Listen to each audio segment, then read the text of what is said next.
चालाकी से और दिमाग से कुछ होना होता सर। चौसर का खेल जो है ना वो दुर्योधन ने जीता था और पूरी जिंदगी चालाकी की थी, चालाकी की पराकाष्ठा थी, है ना। 18 दिन लगे सर, सिर्फ 18 दिन इतिहास पलटने, नामो निशा खत्म हो गया। क्योंकि इधर जो व्यक्ति था ना वो सरलता से चल रहा था, साधारण तरीके से चल रहा था, विश्वास से चल रहा था, अपना कर्म ईमानदारी से कर रहा था जो उसके हिस्से आया था। वो अर्जुन था सर, वो इतना अच्छा इंसान था सर। आप देखो भगवान ने बहुत कुछ सिखाया सर। आप देखो मैं हर चीज को जोड़ के देखता हूँ। वो 125 साल जो ठाकुर जी रहे हैं ना धरती पर, वो 125 साल बहुत महत्वपूर्ण है सर। कि अर्जुन युद्ध भूमि में खड़ा है, पहला दिन है, भगवान को बोलता है कि प्रभु, तब तक तो जानता ही नहीं था ये भगवान है, तब तक तो एक मित्र के तौर पे जानता था।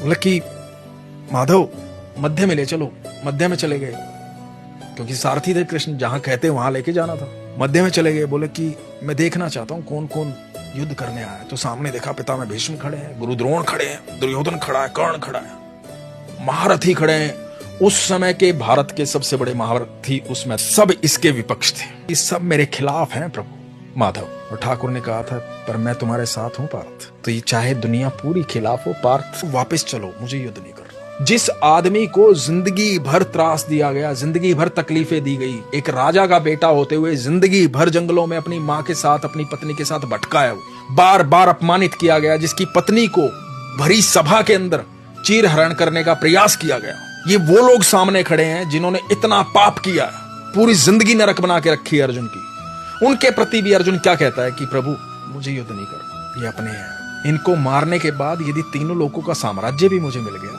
तो कोई फायदा नहीं है प्रभु, वापस चलो। सर जिस दिन आप इतने सरल हो जाओगे ना, उस दिन आपका रथ श्री कृष्ण हाकेंगे।